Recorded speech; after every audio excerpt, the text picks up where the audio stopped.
Saudara sekalian, kita ketemu lagi di perkuliahan tentang imunologi. Kalau yang dulu kita ketemu di virologi, sekarang coba kita membahas imunologi.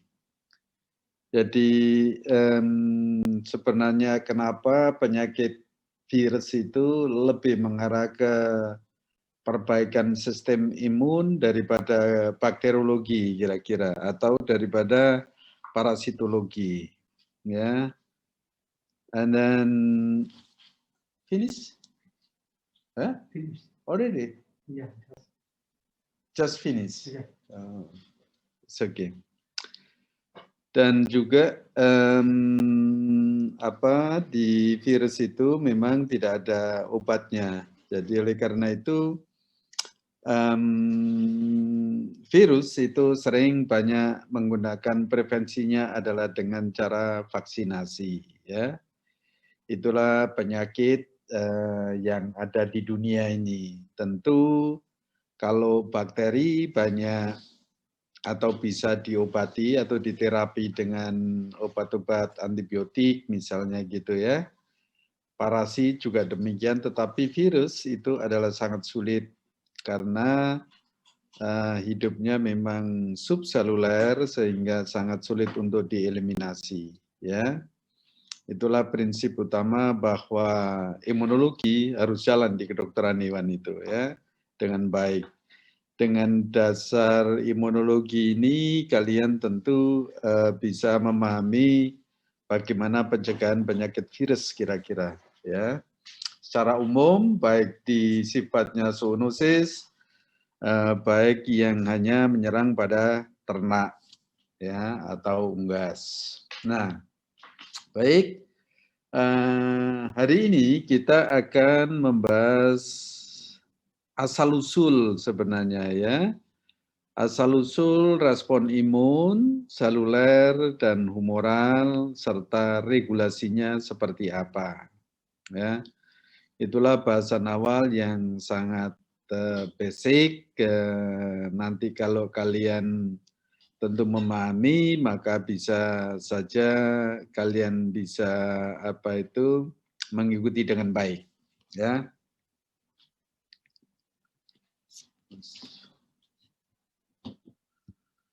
Nah, outline kita memang hanya dua ini, asal-usul atau dasar respon imun seluler dan pengaturan respon imun humoral dan seluler. Nah, saudara-saudara sekalian, mohon maaf ini agak kecil, tapi kalian bisa melihatnya. Mudah-mudahan di slide ini, kalau nanti ada ulangan di bawah, asal-usul dari sel imun itu, kalau kalian lihat di sini ini, adalah berasal dari stem cell, ya. Stem cell yang mana? Stem cell itu ada yang hemopoietik dan ada yang stem cell yang non hemopoietik. Artinya di sini biasanya sel-sel yang banyak digunakan untuk regenerasi otot misalnya gitu ya, jaringan muskuloskeletal itu adalah yang kelompoknya mesenkimal stem cell. Tetapi kalau kalian membahas masalah imunologi adalah asalnya dari hemopoietic stem cell. Jadi di sini ada dua sebenarnya. Ada mesenkimal dan ada hemopoietic stem cell, ya.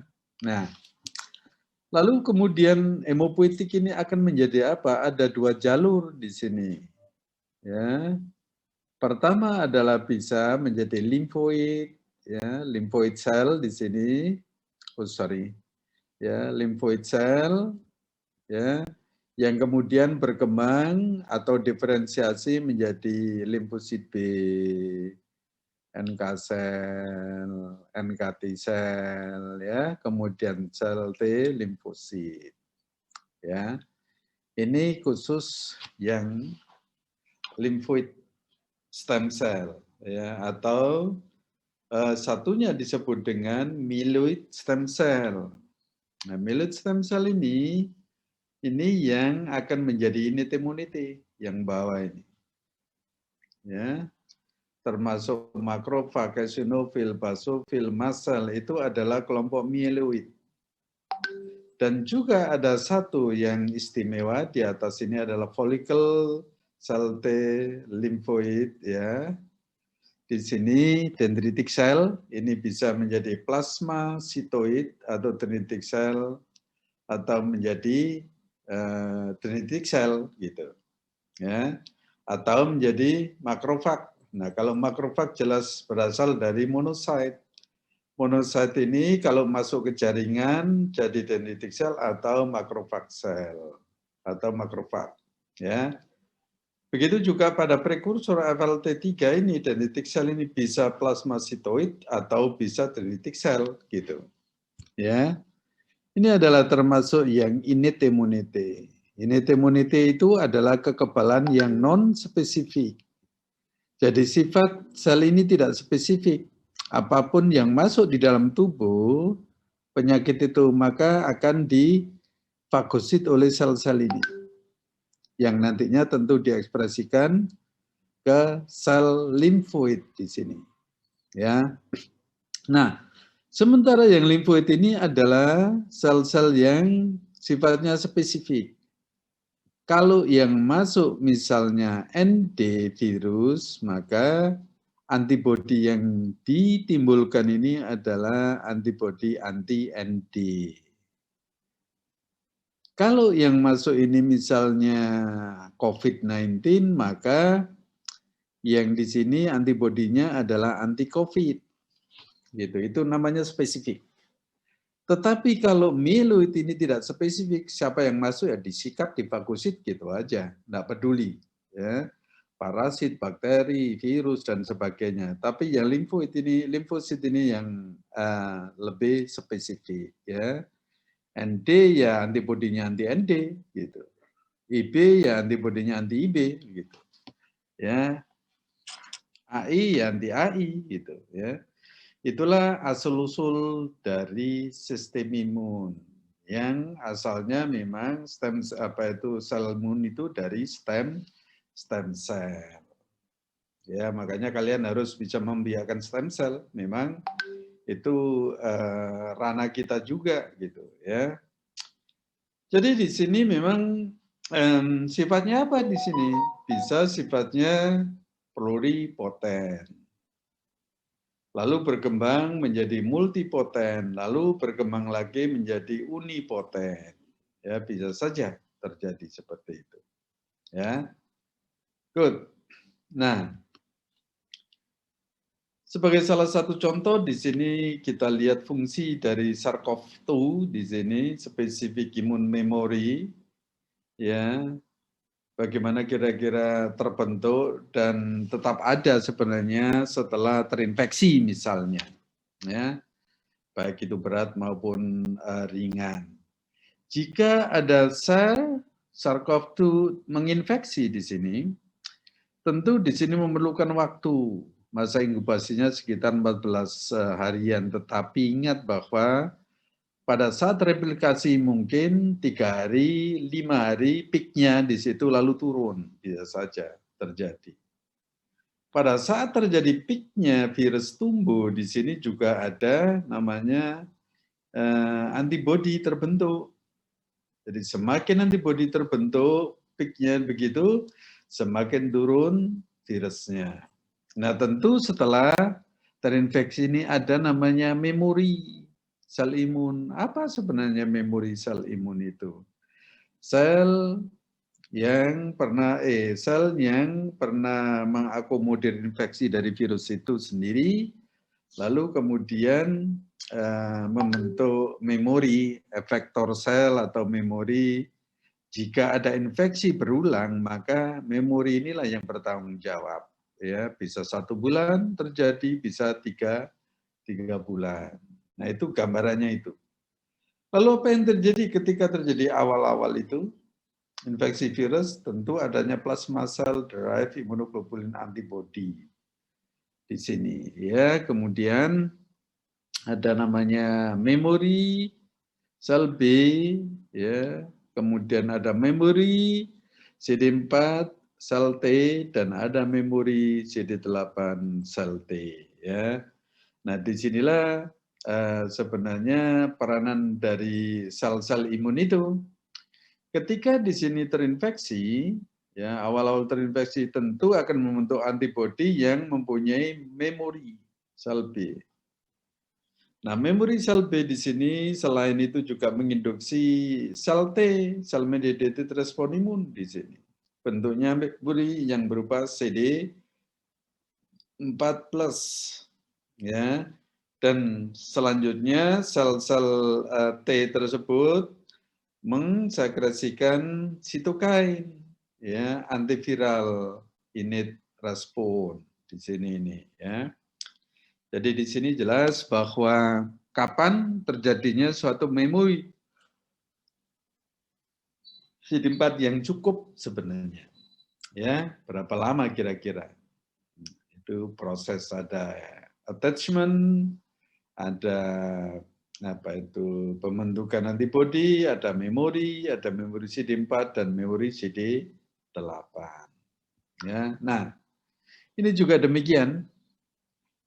Ketika terjadi suatu infeksi, maka antigen difagosit oleh makrofag tentu diekspresikan melalui MHC. Nah, MHC itu apa? Sebenarnya protein di sini yang mengikat protein, itulah MHC. MHC mengikat antigen ini dikenali oleh T helper. Nah, kalau sudah dikenali tentu terjadi pengaktifan dan proliferasi yang walaupun dia mencegah oleh K13 inhibitor di situ. Ya, terjadi pengaktifan di sini. Lalu terjadi apa? Kira-kira terjadi proliferasi pembentukan sel B, ada namanya antibodi. Ya, kemudian ada T-cell, ya, dan kemudian ada memory cell, ya, tergantung pengaktifan ini. Ya, itulah proses bagaimana pengaturan dari sistem imun itu. Bisa kalian baca. Nah, singkatnya sebenarnya sistem imun itu bisa kita buat skema seperti ini, ada bone marrow, ya. Sebagai sumber dari stem cell itu angiogenik hemopoietik di situ, ya. Kemudian berkembang bisa menjadi innate immunity dan bisa berkembang menjadi adaptive immunity. Ya, yang menjadi innate immunity tentu di sini ketika menangkap misalnya penyakit virus, maka akan diekspresikan melalui MHC 1 atau 2. Tapi juga mengaktifkan hemopoietik dari MHC 1, 2, 3. Nah, setelah terjadi pengekspresian ini, MHC ini tentu yang namanya adaptive immunity akan berikatan semua dengan MHC itu. MHC 1 atau 2. Nah, kemudian adaptive ini akan menghasilkan apa? Efektornya imunoglobulin. Nah, ini globulin inilah sebenarnya selain lepas juga ada namanya komplement sistem juga muncul. Jadi membantu bagaimana kira-kira sistem imun itu berjalan. Setelah adaptive immunity di sini, tentu sel B dan sel T ini tenang-tenang saja, tetapi akibatnya akan diikat oleh antigen antibody plus komplement kompleks. Nah, disitulah menjadi masalah besar bagi sel itu sendiri, ya. Tetapi di sini demi prevention pasti terjadi perbaikan, ya. Nah, bagaimana komunikasinya antara innate immunity dan adaptive dengan sekresi cytokine network, ya. Jadi dengan cytokine network ini kalian bisa berkomunikasi satu dengan yang lain, ya. Jadi kalau lebih singkat lagi, innate immunity itu apa hasilnya? Ya, di sini mengekspresikan molekul asing melalui MHC1, 2, 3. Lalu apa imunoglobulin yang disekresikan oleh adaptive immunity itu? Tentu imunoglobulin di sini sebagai efektor selnya. Ya, dan pengikatan antara antigen antibodi itu dipertegas atau diperkuat oleh komplement sistem. Nah, komplement sistem ini akan membentuk antigen antibodi plus komplement kompleks di sini. Nah, lalu bagaimana kalau kita padukan di antara keduanya itu? Pasti di sini adalah memang sudah terjadi kompleks, mudah saja nanti dipagosit lagi oleh inite-munite di sini. Ya, inite-munite. Nah, dari sinilah komplit bahwa imun sistem itu ada dua ini modelnya. Kalau kalian singkat begitu. Baik. Lalu kemudian tanggung jawab bersamanya seperti apa kira-kira? Antibodi itu. Tentu yang ini tadi itu adalah sifatnya independen, kalau adaptif sifatnya dependent. Ya, dependent antigen. Artinya di sini antigen dependent di sini adalah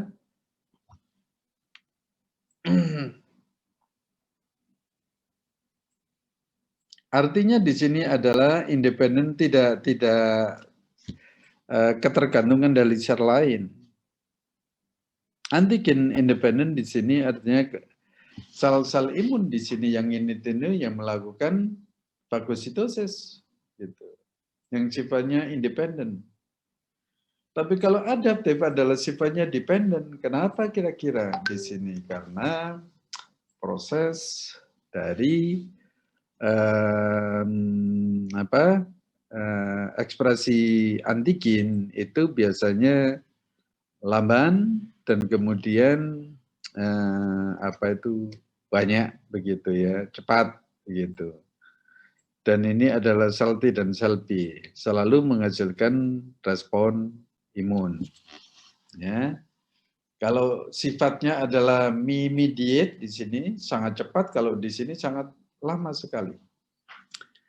Neutrofil, NK cell dan makrofag di sini MG cell dan B cell ya, dendritic cell ini. Jadi ini immunity respon membantu ya di sini adaptive immunity respon dan adaptive immunity respon membantu juga untuk sebagai efektor sel.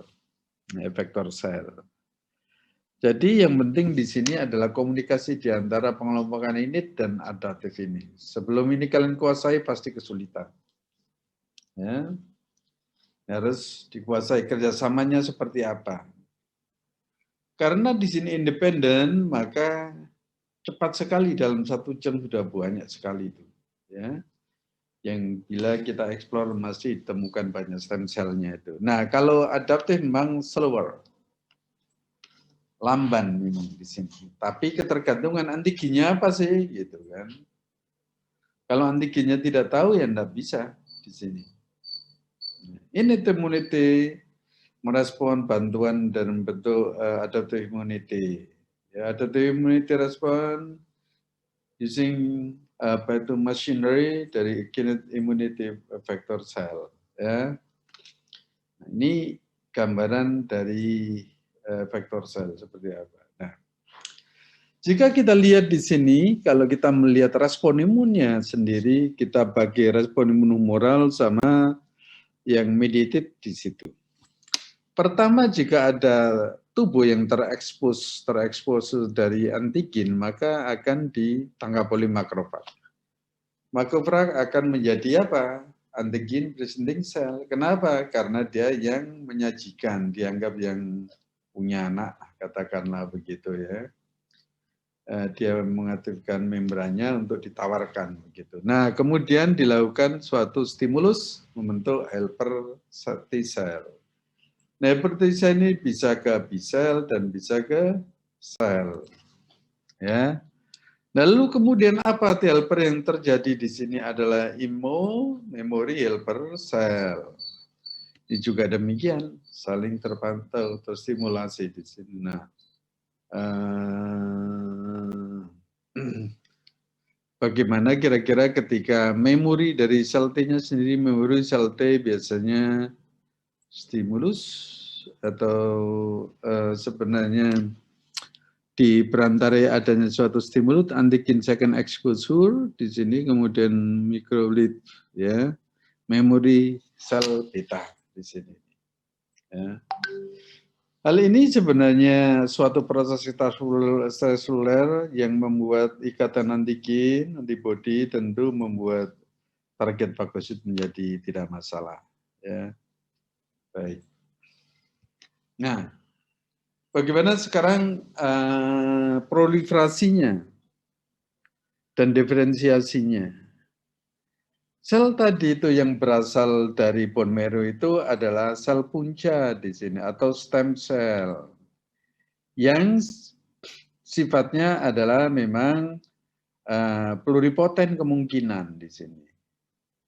Tetapi kita lanjutkan, kemudian ada bentukan sel-sel ini, maka itu adalah sel nukleus sitoplasmik. Ya. Kemudian setelah itu apa yang terjadi? Kalau di sini sudah terjadi multipoten, ya, ini multipoten atau pluripoten atau embryotic cell, maka di sini akan mengalami suatu diferensiasi menjadi progenitor sel. Sel yang mengalami perkembangan. Progenitor sel di sini selanjutnya menjadi amutase. Ya. Sehingga terbentuklah namanya matur sel atau sel dewasa. Nah, kemudian proses perbanyakan dari sel itu sendiri namanya proliferasi. Kalau perbanyakan dari sel ini dikenal atau kematangan dikenal dengan diferensiasi. Jadi kalau kalian ini pluripoten, multipoten, leukopoten, unipoten, ya terus sama. Nah, jadi kalau saya tekankan lagi di sini bahwa bone marrow adalah salah satu tempat sumber dari sel itu sendiri yang dibagi menjadi pluripoten dan menjadi pluripoten, ya multipoten sebenarnya. Bisa saja di sini pluripoten membentuk stem cell kemudian berkembang menjadi sel mieloid, ya. Ini berkembang menjadi sel limfoid, stem cell limfoid yang akan menjadi limfoid cell dan juga menjadi yang jumlah banyak di sini, ya, menjadi myeloid stem cell. Jadi myeloid stem cell ini yang menjadi sel-sel non spesifik, sifatnya sampai di sini. Kemudian bagaimana limfoid itu bisa berkembang menjadi sel T dan sel B? Terlihat diferensiasi melalui stimulasi dari interleukin 2, 7, 12 dan seterusnya. Inilah pelawan dari apa itu limfoid cell. Kemudian kalau yang atasnya ini adalah dari megakaryosit, ya, GMSL 3L3. Ya, dan selanjutnya terakhir menjadi sel yang sangat efisien dan efektif ini, ya, sel ini. Itu gambaran seperti makrofag. Nah, stem cell culture dari human bone marrow sama seperti ini. Tidak ada bedanya. Ya. Jadi ini mungkin adalah akan menjadi monosit, ini menjadi megakaryosit, ini menjadi megakaryosit, terus kemudian ini menjadi warna hijau. Misalnya ini, semuanya ini adalah isi di bone marrow. Kalau bone marrow-nya asalnya dari adipos, ya tidak ada ini, mungkin sedikit jumlahnya. Ya. Nah ini jelas bahwa asal-usul dari sel imun itu seperti ini.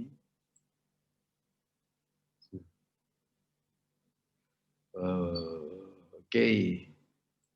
Nah, bagaimana selanjutnya ketika sudah berkembang tadi, saya mengatakan bahwa ada innate immunity dan adaptive immunity. Innate immunity saya kira perlu atau sesuai dengan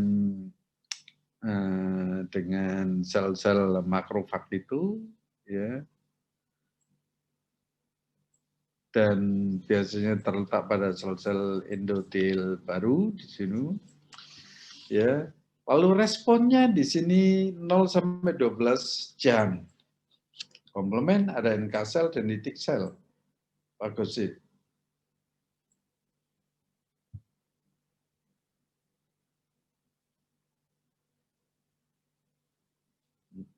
Ya. Nah, kemudian yang ada T immunity B limfosit ini, ya, T limfosit ini setelah 12 hari balik ke 1, 2, 3. Ya, 3 apa? Ini adalah 1 ini 1 hari, 4 hari, 7 hari. Responnya ini. Jika kalian mendeteksi ini, maka perlu waktu ini. Jika kalian mendeteksi yang ini sebelah kiri ini immunity, maka adalah komplement NK selnya seperti apa. Juga tidak apa-apa. Ya. Jadi ini juga demikian alfa beta limfosit dan T limfosit, efektor sel T dan antibodi. Ya. Good. Nah, bagaimana sekarang mengaktifkan sel T helper? Ada beberapa cara, misalnya dengan mengaktifkan external stimuli atau signal reduction di sini, transduction, for example, ya. Kemudian tentu kalian pilih apa sih signal transduction, adalah stimulasi sel in effect within the cell. Ya. Itulah sebenarnya signal transduksi. Saya kira kalau yang lain bisa kalian baca sendiri. Begitu juga pada mengaktifkan berbasis gen, maka gen immediate, ya, gene, ada early gene dan ada late gene. Immediate di sini setengah jam waktunya, early gene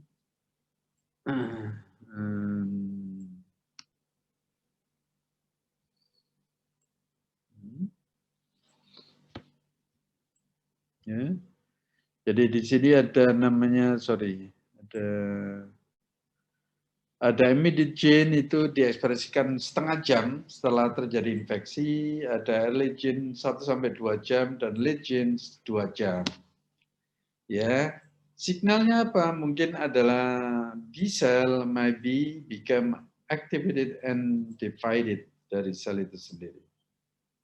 Nah, kemudian T cell ini maybe become activated, secrete cytokine and divide. Neutrophil may also increase production of oxygen metabolism and increase phagocytosis. Ya, itu fungsi dari semua sinyal transduksi. Ya, yang kiri adalah kecepatan immediate, yang kanan adalah signal transduksi seperti apa.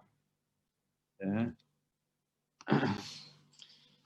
Dalam sinyal konduksi di sini yang terkait adalah signal transduction di antara signal dan reseptor, di antara second messenger, protein kinase, assembling dan sebagainya. Nah, signal ada 1, 2, 1, 2. Ya, MHC1 diperlukan di sini, signal 1 interaksi ST dan MHC1. Kemudian signal 2 adalah antigen non-specific interaction between CD24 or CTLA4. Ya, ini tidak begitu baik. Nah, bagaimana kira-kira dengan colon energy versus colon expansion? CD8 expression on both CD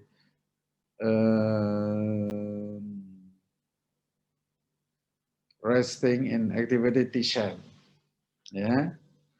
Jadi di sini terlihat suatu energi activation, jadi ikatannya seperti ini. Ya. Jadi setelah diaktifkan apa yang terjadi? Jadi ikatan interleukin 6 juga ini saling terkait dan kemudian mempunyai tangan lagi. Ya. Baik, seperti juga helper sel ini. Ya. Oke, nah kemudian bagaimana kira-kira T cell differentiation atau super antigen? Nah, di sini yang terlihat adalah memang ketika ikatan T helper sel dengan APC, yang terlihat gamma B. Gamma TCS, superantigen, peptida, Wilson, ya, endogenous super. Nah, disinilah sebenarnya transmisi seperti BEMO into memory or plasma cell following antigen. Ya. T helper cell generated effector or memory cell following agent engagement of vaccine, ya, dan seterusnya. Itu gambaran. Nah, bagaimana dengan CD4, CD8 sendiri? Tentu di sini mulai constitute about 90-95% peripheral blood, ya. Nomor rasio 0,4 CD, indikator. Nah, standar indikator dari disease in this area, misalnya ikatan satu per satu, misalnya juga sulit di situ. Lalu kemudian naive T cell dan efektor T cell itu diferensial permukaan di sini, ya. Jadi kalian baca kira-kira kalau normal rasio CD4 CD8 itu sebenarnya di dalam tubuh 1:1. 2:1 ya normalnya. Tetapi jika ada suatu kurang mengena, maka perlu ke rumah sakit, tentunya harus cek lebih jauh. Gitu. Ya. Baik, sekarang juga bagaimana hasilnya T helper 1, T helper 2 di sini. Ya. Kalau T helper 1, T helper 2 pada sitokin kalian bekerja sebagai apa? Di situ, misalnya gitu, ya. Jadi sitokin mana yang bekerja misalnya? T helper 1 jika adanya suatu keradangan kelanjutan, maka dia mengeluarkan interleukin 2, interferon gamma, TNF beta. Kalau T helper 2 interleukin 4, 5, 6, 10 di situ, ya. Tipe responnya tentu di sini ada yang inactivated CTL activation, CME, dilated hypersensitivity. Lalu kemudian di sini ada level source respon dari alergi itu. Memoria dikurangi NAMK. Setelah itu antigen counter dengan sel T. Jadi tidak begitu banyak pengaruh terhadap ini. Ya. Nah, bagaimana regulasi CD4, CD25 T cell? Ya. Nah, lalu kemudian regulasi yang many application, enhancement of immune response, vaccine and anti-inflammatory, treatment of allergy and driven, kemudian suppressing organ dan tisu organ. Ya. Atau sel B juga demikian pada dasar ini.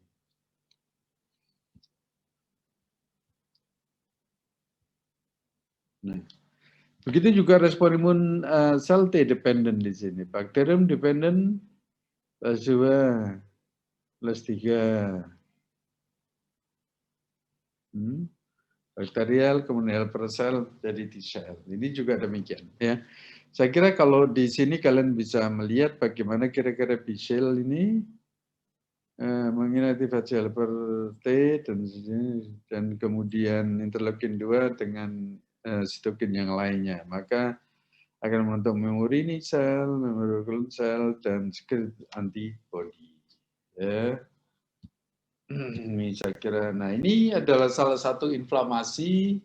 Kalian pegang di tengah-tengah ini ada apa ini, ya, dan kemudian ada apa ini, ya. Jadi di dalam tubuh ada juga namanya sel T regulator. Berapa? 28, 238, 4, 28 sebagainya. Kemudian juga ada NK sel ini. NK sel semua. Sudah tidak kambuh sini, ya. Nah, ini ada namanya interleukin 4, 13, 10 dan sebagainya sudah di sini semua. Ini adalah komunikasi antar sel. Bisa dibayangkan bagaimana saya bisa mengaktifkan AMI misalnya, dengan fluorescence, ya, good. Nah, Pikiran sendiri. Nah ini bisa sama saja saya kira.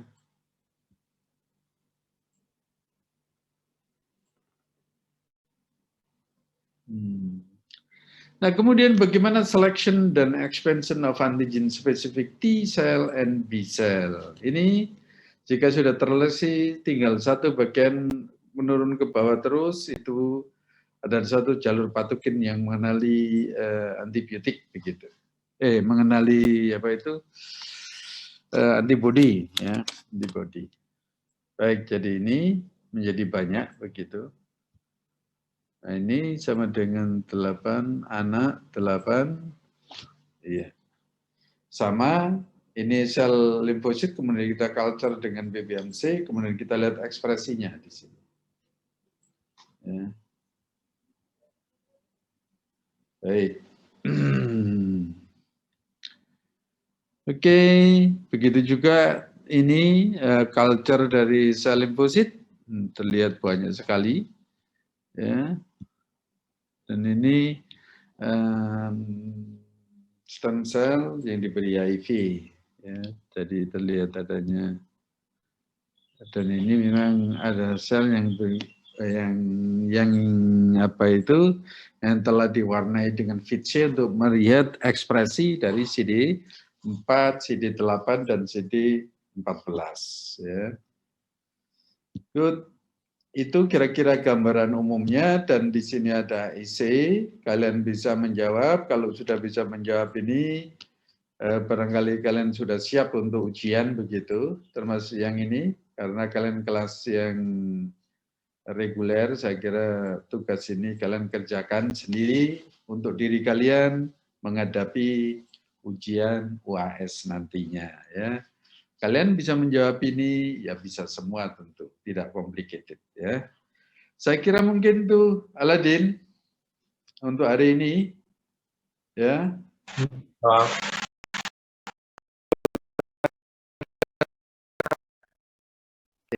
Ada pertanyaan?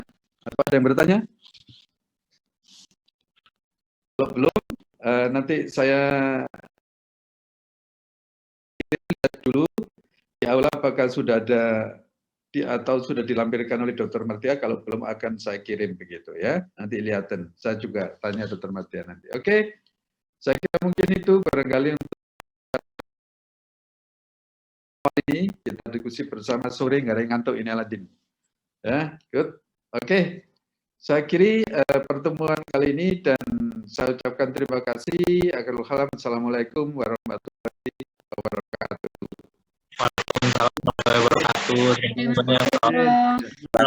Semuanya sehat selalu. Ya. Terima kasih, Prof. Sama-sama.